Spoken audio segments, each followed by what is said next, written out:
know, there is definitely air moving through here. We even have a front view camera. All right, let's look at the other UI. Put it on FSD here. So now we have full screen Android Auto. Hey everybody, so brand new screen from HANSSHOW. Check it out.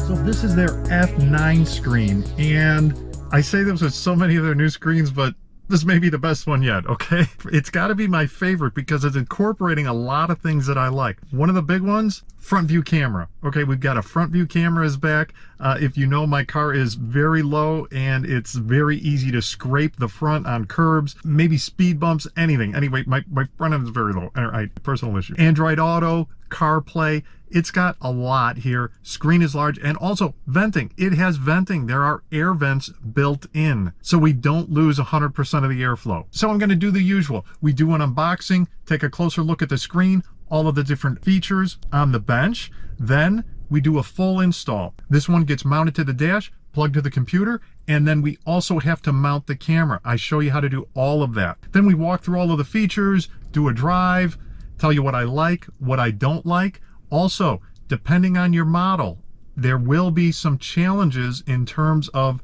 the install. You're going to have to do a little extra cutting. Honestly, I was kind of disappointed, okay? I got to admit, disappointed. However, I have what's turning into an ancient Model 3. It's a 2018. Maybe it's only with my model. I'm pretty sure the Model Y does not have this issue at all, but let me get into it. It has to do with the air vents and having to do some cutting. Now that I know exactly what has to be modified though, I can show you how to do it quickly, okay? Unlike me, I had to do a lot of experimentation and everything. HANSSHOW didn't really design it for this old of a Model 3. However, no worries, I show you how to do it, no big deal. All the links below on where to find this screen, and of course, discount code TESLAMARK, okay? Always try to use the discount code TESLAMARK, works just about everywhere. Right, let's see what we got in the box. Nice. 1-year warranty. Sticker install instructions, which you don't really need because you got me. Ooh, this is for the camera. All right, 1080p camera. Nice. There's this mounting bracket for the vent. All right, gotta have your little spoogies. Okay, this looks like it's for power. Sticker. Ooh, little screws. USB. And the cable for the CAN bus. Okay, it looks like they put the AMD maybe and the Intel together. Yeah. All right, so this includes AMD and Intel. That's nice. A couple fuses for power. We'll see where this guy plugs into. All right. We'll figure all this out during the install. Now let's check out the screen. Ooh, look at this. Okay, obviously this has the protective coating on it. Oh man, that's looking good. That's looking sharp. We are going to leave this on until we get it installed all the way, but notice the vents here in the front. And what is very cool about this screen is that it has the vents. So this is going to go into your dashboard vent, and then it's going to continue through here so you don't lose that flow. That is like really cool. All right, little reset button there, USB-C. What else have we got? Probably speaker. Finish looks really good. Looks just like all of the other factory Tesla finishes. That is nice. Memory card inputs. And some kind of a rubberized tape thing here so that it won't rattle around because it's going to be sitting on the dash. All right, and then, yeah, I believe, yeah, this yellow one is going to be for the camera. These two here are for the power. All right. Yeah, this is looking good. Let's get this on the car. Can't wait.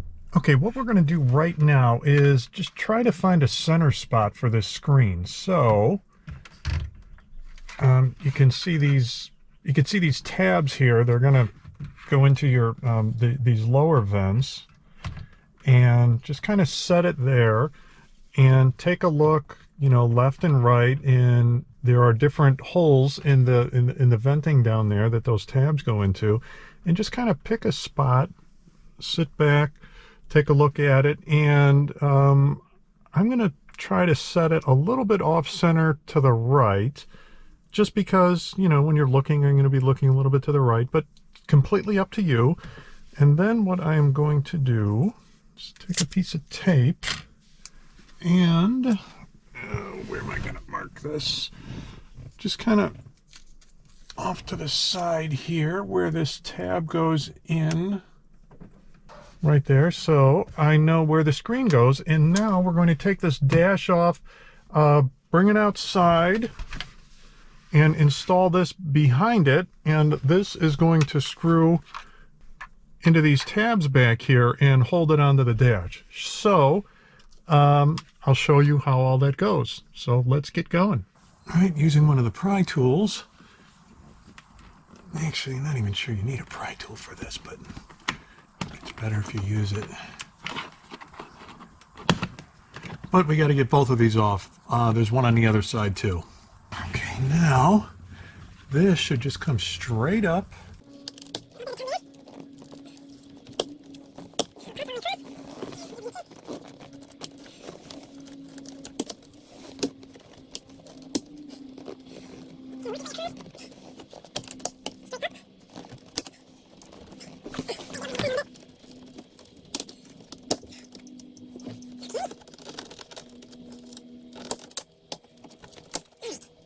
That is out, and can make note of all of these clips in there, because we are going to have to make sure they all clip right back in.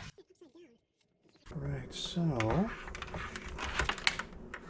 line it up with our tape. May have been a better idea to put tape on this side.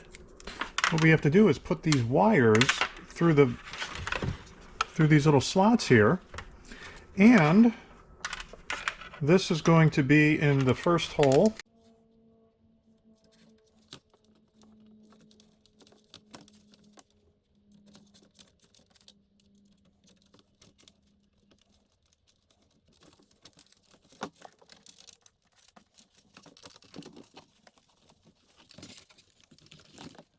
So yeah, the fourth hole over, 1, 2, 3, 4, start putting the wires through, and that will get you back to your original alignment here.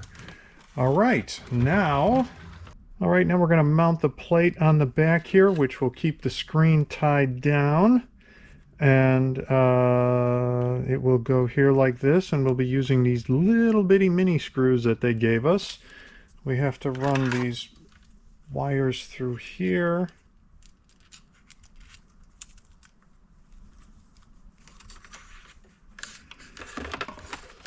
Like this, and then line them up there. We get a little bitty mini screwdriver for these.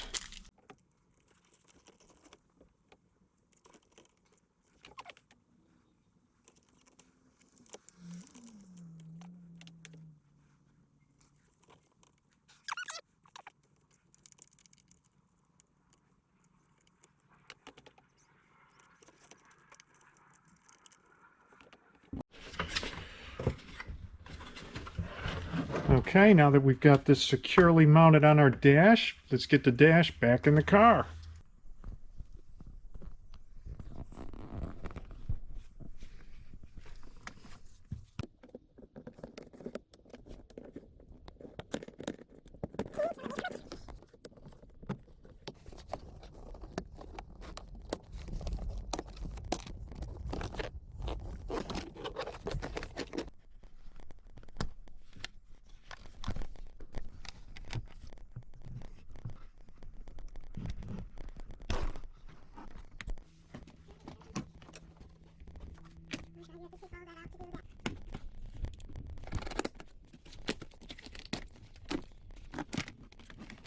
All right, like I said, if you have a 2021 or later, you are in luck because you get to tie into the CAN bus, which is this plug here.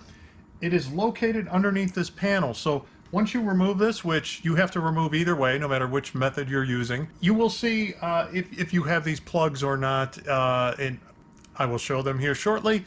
If you have them, consider yourself lucky. So this next section is for you, 2021 and later. If you have an earlier model car and you don't have this CAN bus, then skip ahead, I'll chapter everything out. You can use the other method where you're going to tap into the processor with one of these.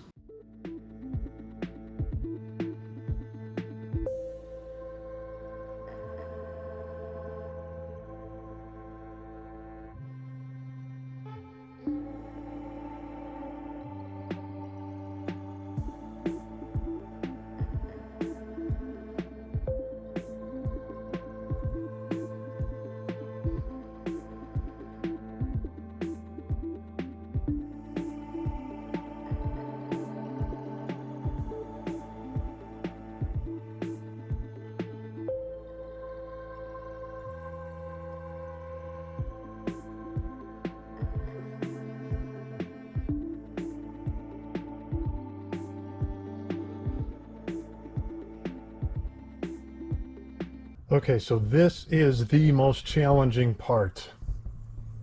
You have to get up under here. This is the computer that we need to tap into. There is a middle connector here that's gray. That's the one we need to get to. Let me show you how to do that. Okay, now the idea in plugging this into the computer is to create a pass-through. So in other words, I'm going to unplug the computer. This is going to plug into the computer, and then the plug that we take out is going to plug into here. So really the computer is still plugged in, only this is going to tap off of that and go to our new screen. All right, it's pretty simple. That plug up there is just like this. So the idea is that we have to push this centerpiece in and pull out at the same time. You don't need to power your car down ahead of time. You can safely unplug that without powering the car down first.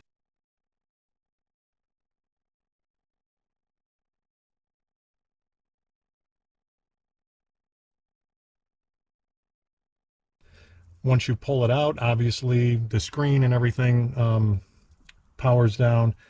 And once you plug everything back in a few minutes, everything will, your screen and everything will come back to life. So there's really no concern about that. People do this kind of thing all the time. It was surprisingly not that bad to unplug the computer.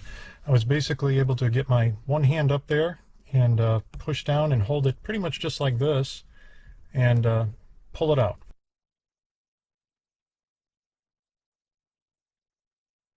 Here from the top, we see the factory connector is now plugged into the HANSSHOW screen connector with the pass-through here. And now the pass-through end here has to be plugged into the Tesla computer. Now, you could do this the other way around. You could plug this end into the computer first and then plug the factory computer connector into the HANSSHOW pass-through, which is the way I ended up doing it. Either way, it's tight and you kind of have to pre-bend the wires and connectors to, as I said in the other part here, to just kind of get things lined up ahead of time. And then honestly, just kind of relax. If you can't get this thing in, take a break, come back to it in a few minutes. It's once you're done, you realize it really wasn't all that bad. Okay, got it plugged in. Yeah, it's definitely a challenge. The last two connectors, just make sure you got everything bent and twisted so that you've got it lined up properly. I tried for a couple minutes to connect them and they were not aligned.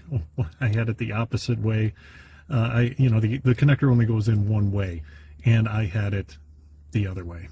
So pretty quickly that you plugged it in. Just make sure when you get the connectors plugged in that you hear the little click and it is all the way connected.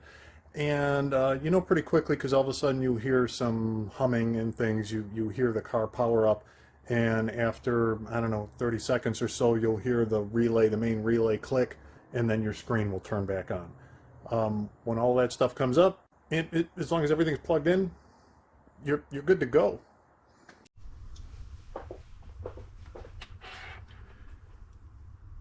Take a look at this camera. This is the mount. It's going to go somewhere on the front bumper. Then we've got a couple screws to mount it to the front bumper, also some double-sided tape, either and or we can use. Now, to mount the actual camera to the mount, let's take it like this, put this wire through here, and then it is going to, let me see, how's this going to go?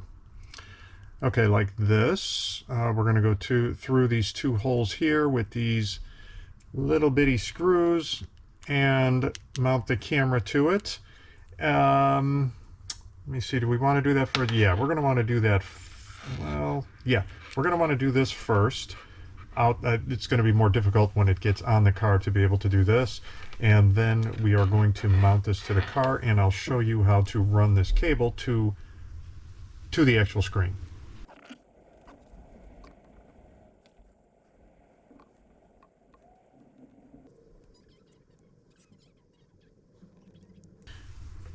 All right, and then you can hear these little clicks. It's kind of nice. There's indentations in here that when you turn it kind of locks it into place. So once we find the right spot as far as where I'm going to want this to be focused on, then we can tighten up the sides here and kind of lock it into place. So let's mount it now to the car. Okay, so the camera mount, you could do it two different ways.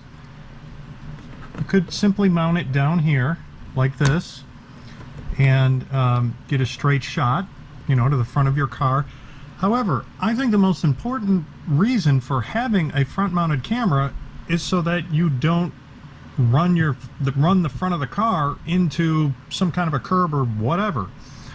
And when you have it this close to the bottom, whatever part of your car, whatever edge you're going to have a camera on, it's hard to judge distance. You really, you know, the most ideal thing really is to have it mounted more like this so that you can actually see the distance in there, right? So what I'm doing is mounting it up here. You know, again, I've probably said this a number of times already in the video. This is for my other rear view mirror front mounted camera. This is normally a rear mounted camera. I put it in the front for this exact issue. In this car right now, I am probably, because I'm not sure what I'm going to do and when I'm going to do it, I'm leaving this camera in here, and I'm just going to kind of mock this up and literally just kind of tape it in place to do this video right now, and then decide what to do later. But I'm going to mount it up here upside down and point it down. You know, I'll check the best angle inside the car, but it's going to be somewhat like this. And they give you double-sided tape.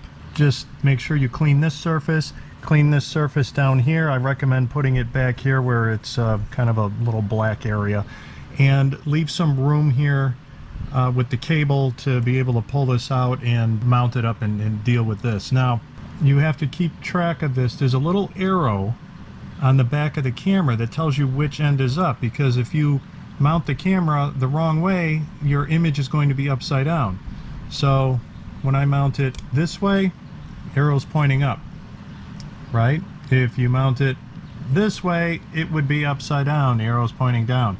So you want to make sure that that arrow's pointing up. To get this cable, you see where this mounts right here to the bracket, and the cable comes on that side of this bracket, and then the way I'm mounting it, it has to come this way. That means I had to take this off in order to get the cable through there, so just give yourself enough room here with the cable. So again, mine is going to look like somewhat like this. They also give you some screws you could use to mount this. However, there's not a lot of room in here to actually get a screwdriver in. So your best and your easiest bet is going to be to use this tape. I think I said clean this with alcohol, clean this really well with alcohol, put the double-sided tape on, stick it on there, find your best view, and you're good to go. Okay, that's it for the camera.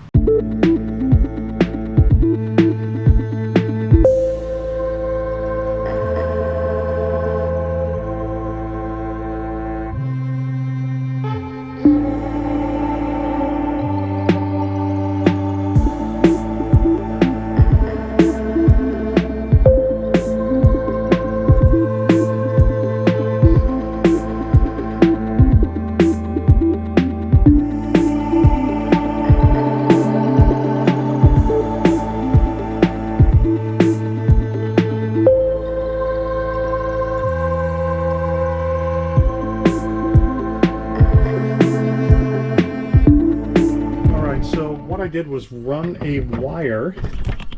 It's got to be a pretty stiff wire, actually. This is like a single core wire, if you've got anything like that, just laying around, otherwise like coat hanger or something.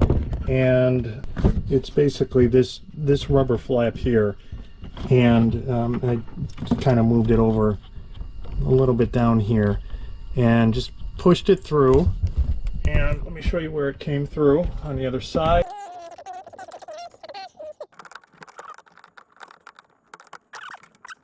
You know, you need a pretty stiff wire to be able to poke it through there, but then it's so stiff it's hard to bend and get through this way. So I don't know, keep all that in mind when you're running this. So then what I'm going to do is tape these two together and then pull the wire through and you know, start fishing this wire all the way through the car. I'll show you where I go with that and get it back up to the screen. So underneath the dashboard here, you can see where this giant grommet is. Now this is a 2018.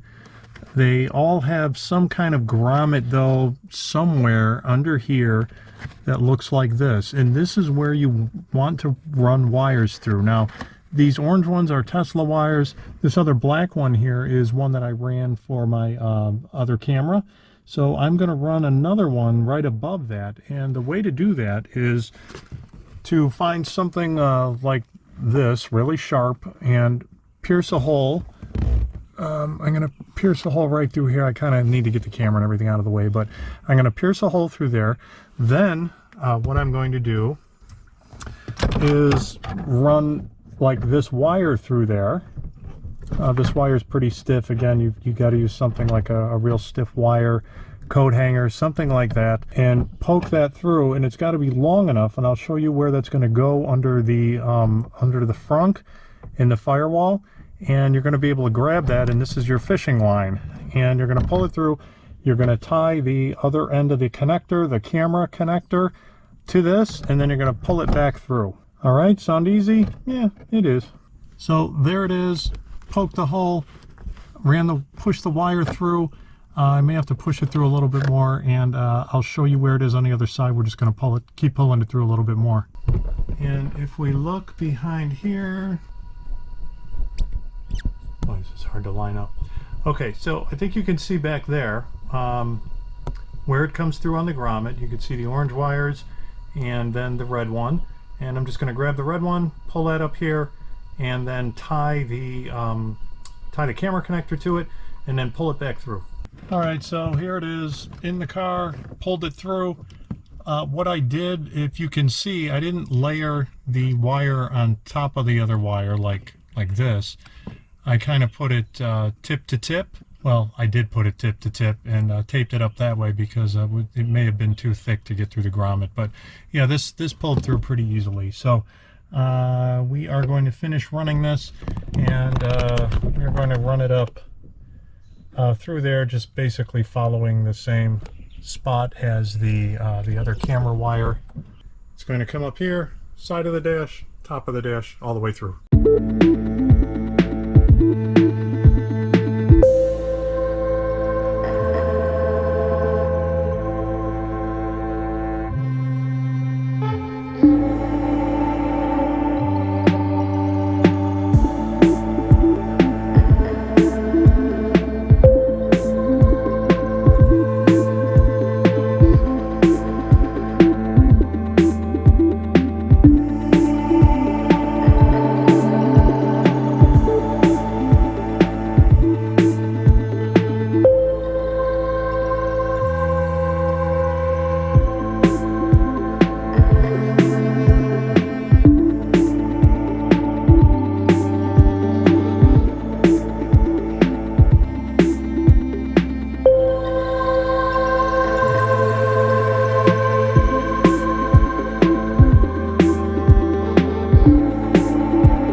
Under the hood here, remember I've got two different cameras in the front. So this one here is the one that we're talking about, and I just ran this wire pretty much next to the other one, except in zip tied it along the way, except I should have run it down there like I did the other one, forgot, and ran it up here though instead, here and then in there, and then as I showed before, it goes through the firewall there. But just zip tie it to other wires. It's going to be fine. I mean, look, if you don't think these wires are fine, look at this. This is factory Tesla stuff. Look at those open bare wires. That's like crazy to me. I'm kind of like, it's really bugging me. I kind of want to cover them up somehow. All right, anyway, that's how it's run in the frunk.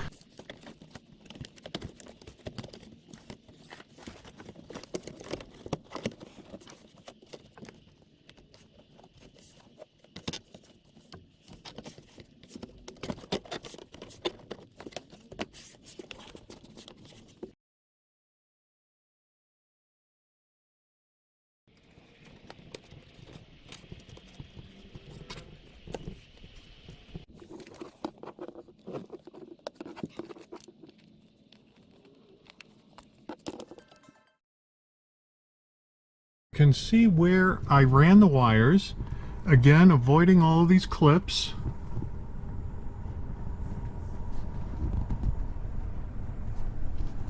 And you can see where I ran it down there. All right, the two wires together. Something I want to note, you see here, be careful after you take the dash out. Look for all your clips. Make sure they're intact and proper. Like this one looks like it's missing. Well, guess what? It's right there. Okay. This one here, it was all bent up and mangled a little. Not mangled, but it was all bent up. And what happens, don't be overly concerned, especially if you're just doing this the first time, one time. I've had this dash in and out, I don't know how many times, at least 10 different times now with testing different screens. And, you know, that's when you start running into some problems with clips and so forth. So just check them all, make sure that you didn't lose any and none of them are out of place, so that when you put the dash back in, it goes back in properly. Let's now get this dash back on. Okay, I've got all the cable laid out, so we plug this connector in here. Okay. This one, yellow one's for the video.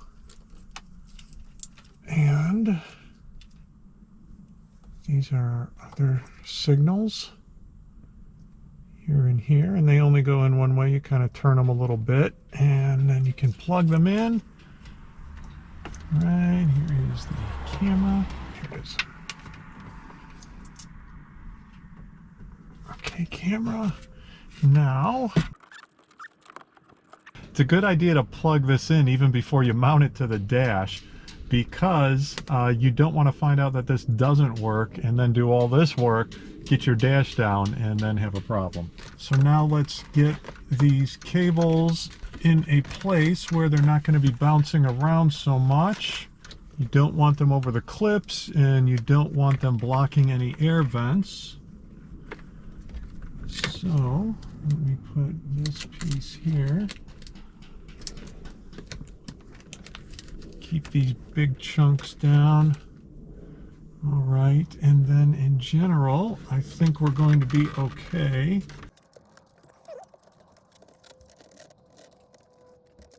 But you can see where we've got all of our alignment tabs and tabs that need to pop and click in. And I like to see where these tabs are, make sure, see where the tabs are, see where the holes are to make sure I'm good left and right.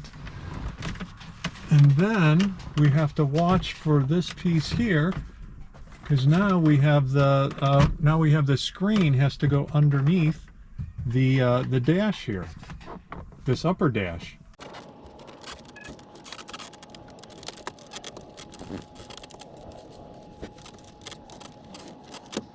Okay, so this is a spot I realized I had an issue, and if you have a Model Y, most likely you will not have this issue at all. If you have an early Model 3, you might also have this issue too. So mine's a 2018 again, and how you will most likely know if you have an issue is when you're taking the dash off, if you have to raise the front of it out a lot to get the dash out, then you're going to have to do the same thing to get it back in. If you can kind of slide it in almost level or just slightly tilted, you're not going to have this issue. The issue, again, it comes from having to jack it up, like angle it up a lot to get it in there.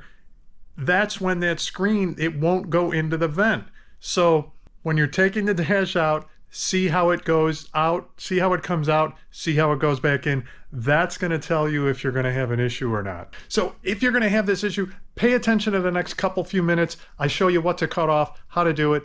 Not a big deal. And then mount it back up on your dash. No problem. All right, you're not going to have a problem. You're going to be able to get this screen in. And if you have a Model Y, later Model 3, go ahead, skip ahead. So here is the air vent problem I had with this. And it's maybe not entirely an air vent problem, but in the way that this dash is installed, probably a combination. Let me try to explain this. So I had to do a little bit of a cut job here and cut a portion of the intake from the case here because I could not install it into this air vent. There's actually a number of things going on here. First off, I've got this cover on the dash, which adds a little bit of elevation, and you can see that even though this is all the way down here, it raised it up here. So it brought the display up a little bit, which caused it to have a little bit more difficulty getting into the air vent, this end part here. However, that's not the only problem. I see on some of the newer models, especially the Model Y, this air vent looks larger. I haven't measured, but it just looks larger. Now that is also not the only problem, because this would fit in there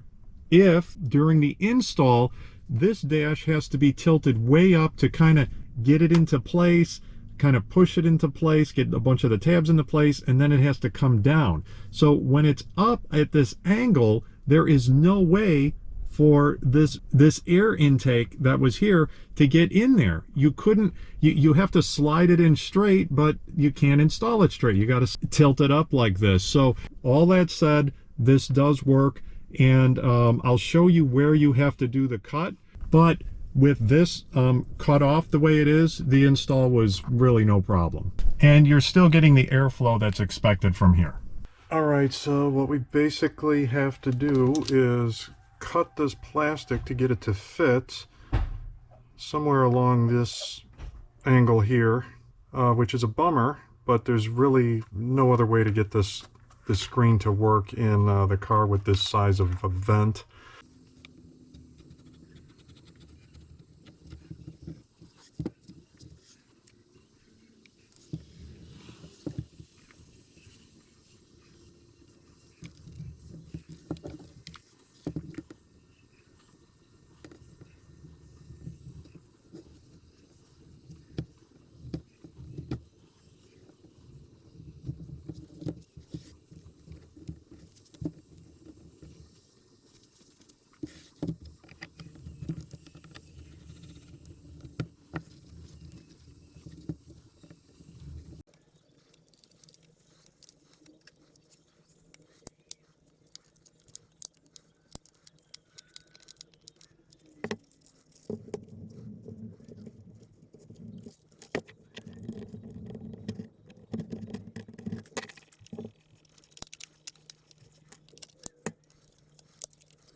Trimmed down substantially here from where it was, so this should fit, but let's find out.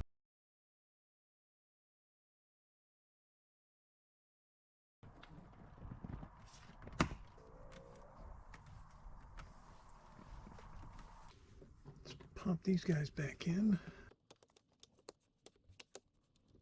All right, let's take a look at this. So I'm in reverse. So we've got the R, right? This is one of the UIs that I actually kind of like the look of. However, you know, horsepower, this is extremely gimmicky. It's basically based off of where the throttle is. It's not really a measure of horsepower. Mile an hour. Okay, yeah, I like the way this looks. It's very sharp. However, it goes up to 260 miles an hour. It's not even kilometers, it's miles an hour. This car, I think, tops out, if I remember right, 135, 130, something like that. The performance model, like 140, 145, something. So, you know, okay. But anyway, you're going to be looking at the number anyway. Looks nice, looks pretty sharp. This has a little bit of a purplish hue to it, and you can see that when we look at the Tesla white screen versus this, you see how that looks. But you've got the basics here. You know, we're in reverse. This tells you your charge power. So you see how it, oh, all right. All right, plaid mode. Yeah, ooh, except, you know, it just kind of goes for a certain amount of time. So you could turn that on or off, whatever. But here we've got power mode, and it's just like the bar on top of your screen. Then it goes into charge. You've all seen that before. Speed limit here, which is optional. I've got my automatic high beams on, lights, you know, your time that you have to set. You've got your blinkers here, and let's go through some other things. Percent of battery as well as range. I do like having both of these because while it's easy to see on the screen now, the Tesla screen with just a tap, it's nice to just kind of have them both there. And your odometer and, you know, miles an hour, or I'm sorry, miles an hour, and temperature in Fahrenheit. So let's drive around a little bit. And yeah, and actually,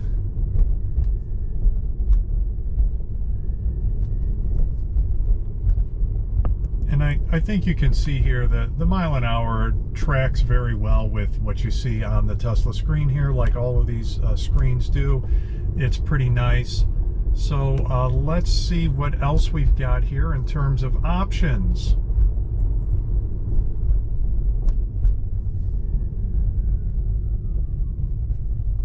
Let's put it into park. And here, since it's touch screen, we can use the screen, and we've got our various settings like we talked about. We'll get into all of these, but you know, language, your time zone, you want to switch Fahrenheit, Celsius, hour, 12, 24 hours. We can turn that speed limit thing on or off. Tire pressure, PSI or bar. You can change your color of the car in the graphic there. Day and night, this will follow the Tesla screen. Same thing with the follow here in terms of brightness. That plaid, let's turn that off. Wi-Fi not connected yet, but you know, this has all these screens say OTA upgrade.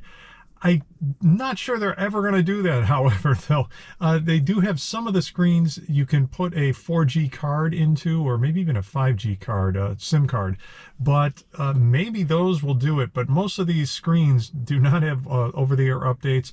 But we do have a couple ports in the back where we can put them in, some USB ports, where we could put in a USB to do to do any kind of an upgrade. And then your front camera, you can turn that on or off. That's a really cool feature. And then audio output. So audio, we'll get into that in a little bit, but when it says power amplifier, it's actually talking about here. There's a speaker built in here, and that is one of the choices. And then original Bluetooth, which should have it go to the Tesla. But yeah, we will check that out.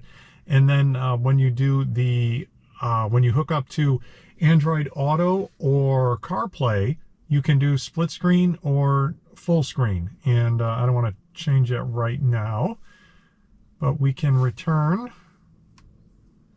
on that. Oh, also, I should show you, you can also use the scroll wheel, the right scroll wheel. You can select these. Then if you click it right, you can change it. And when you click left, it actually exits out of the menu. And then if you wanted to get into Android Auto or CarPlay, you can do that right here. So let's check out some other things that this offers. If we open the doors, you see that it opens the door on the graphic. That's pretty cool. When we put the brake on, you see we get the brake there. All right, so let's go through some of these different UIs. I did a left click on the right scroll wheel and it brought up my the PSI and the tires, which is pretty cool. Left click again and we go back. So this is what this UI offers in terms of you know, what you can choose aside from what it gives you here. Let's look at this UI in terms of FSD, and if you see here, I've got the blue line showing me that I'm in FSD, and then the screen here goes blue too on the street. So that is pretty slick. Oh, got a car coming up here. And now I'm gonna let it go and see what happens with the nag. It's supposed to show the nag on the screen, so let's see if it does.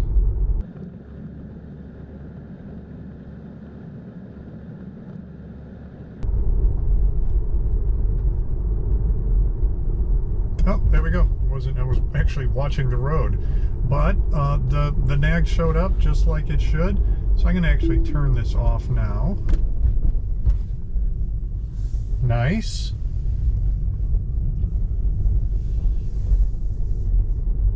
And the other thing it will do is the blind spot warnings, which is really cool. So check that out. What I find kind of interesting is I can't change UIs when I'm not in drive.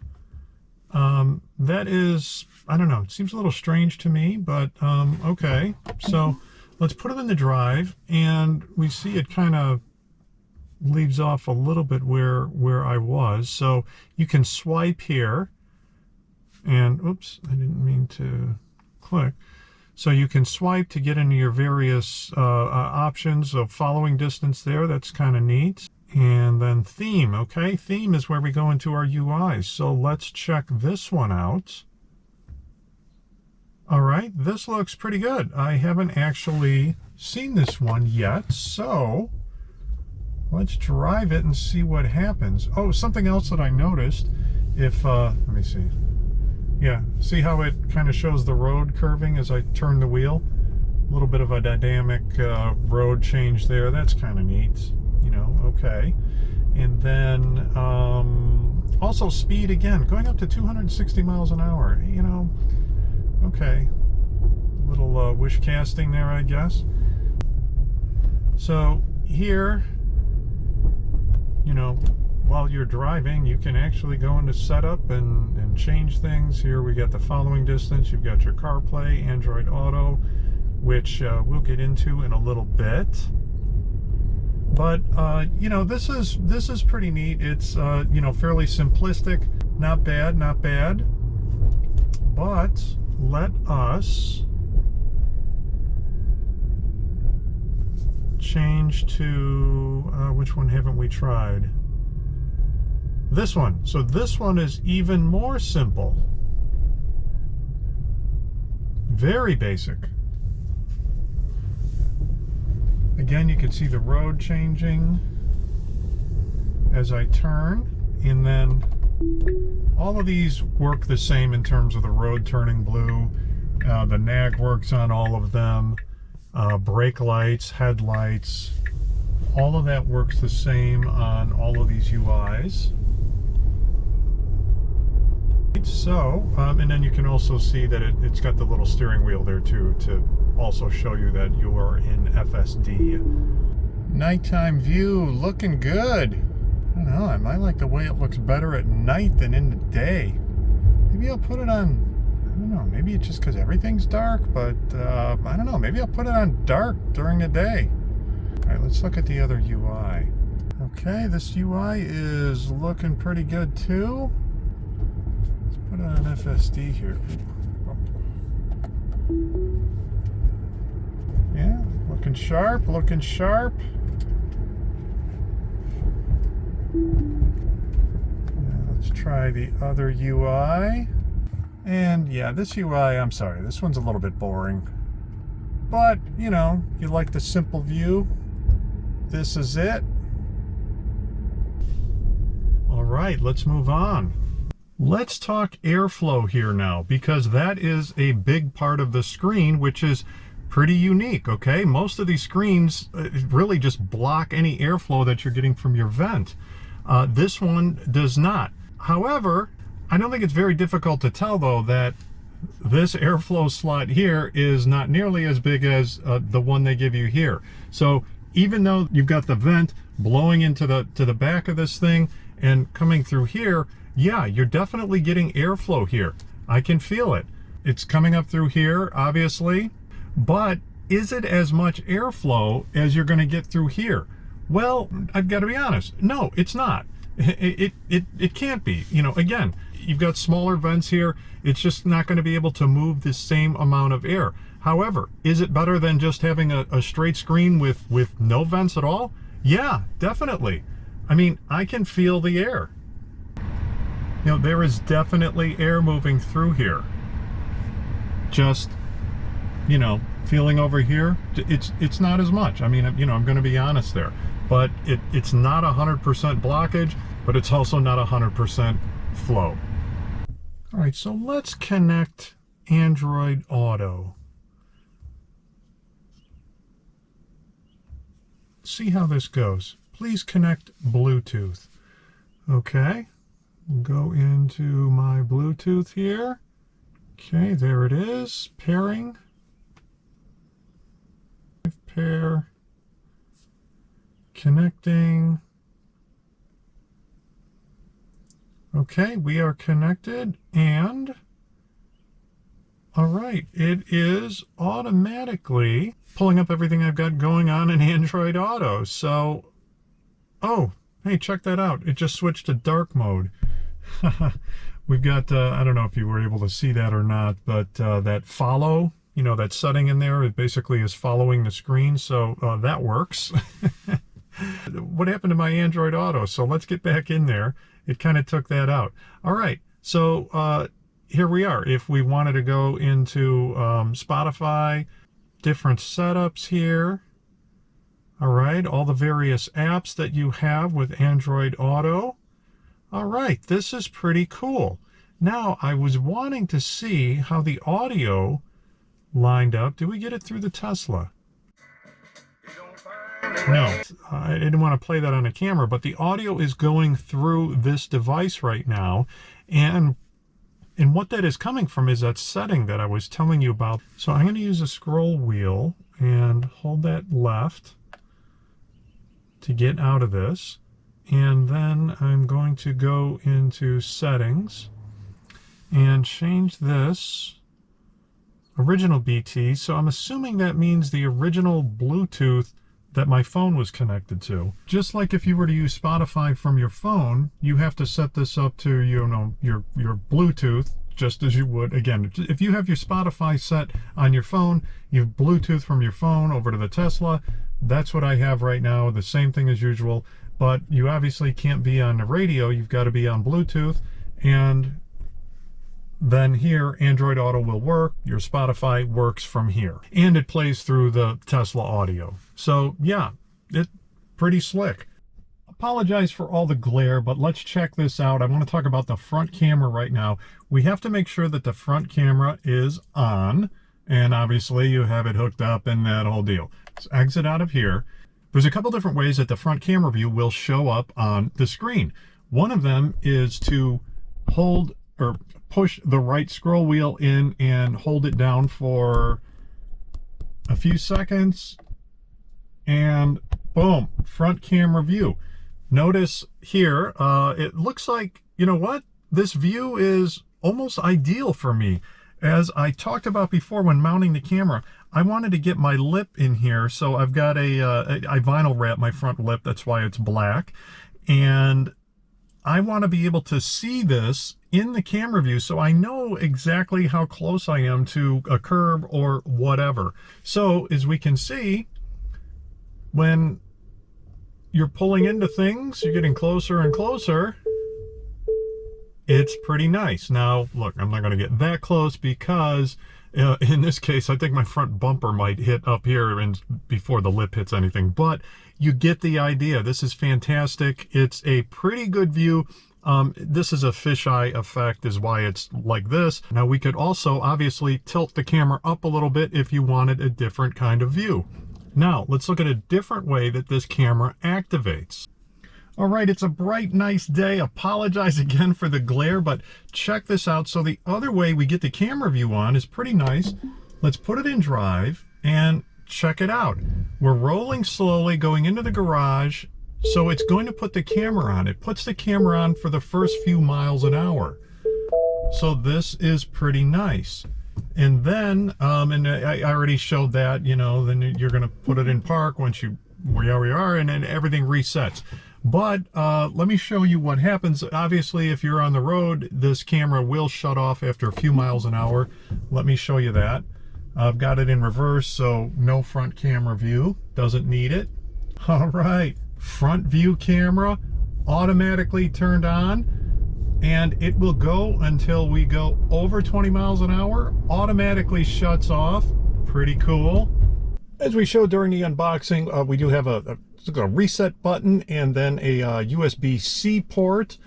They also gave that adapter, USB-A, USB-C. Actually, it is a USB card, so you can put things on there, whether it's updates or things like that.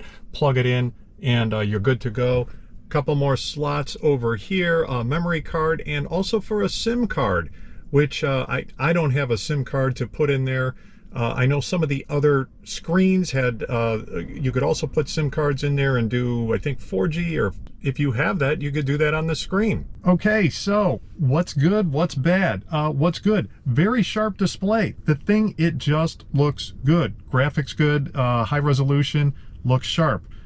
Display is a little bit glossy. There's a decent amount of glare. You saw that in some of my video. Now look, on the camera, the glare looks probably worse than it does in real life because the camera a lot of times will focus on the glare, so it's not focusing on the screen. So anyway, it's a sharp display. Okay, the vents, not perfect, but is it better? Yeah, way better. We're getting airflow, whereas before we pretty much had no airflow. You had to kind of divert all of the vents to go over, and maybe that was getting you, maybe it wasn't. This is way better, but is it, does it give you the same amount of airflow that you would get without the screen? No, you don't. It's still a compromise. Autopilot, FSD, the nag, and the warning, blind spot warning.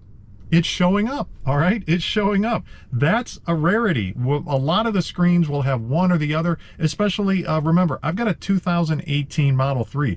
This is like ancient at this point, and a lot of these things don't work. Whether they change the CAN bus, the processors, things like that have changed. This is working. Everything seems to be working properly. Front camera view. Okay, if you saw any of my other videos on the I've got a rear view mirror with a front screen view. That's the other camera that I showed in this video, and I love that thing because I kept scraping the front of my car, or I was parked so far back I was kind of sticking out. Anyway, I love having that front camera view. Android Auto and CarPlay built in. Nice, we got it. A lot of people love those. I'm learning to like Android Auto better, and I do like the implementation here. Some of the other screens, for some reason, it was just like a little bit, kind of, I don't know, a little bit clunky. It just wasn't, they weren't as smooth. Maybe it's just because I don't use Android Auto very often, and a lot of that has to do with, I think I commented earlier, somehow Waze keeps coming and going from Android Auto. I don't understand that. Why do I have Waze sometimes but not others? Now I can free up my cell phone. For what? I don't know, but I've got Waze on that screen. Free up my cell phone for doing who knows what with it.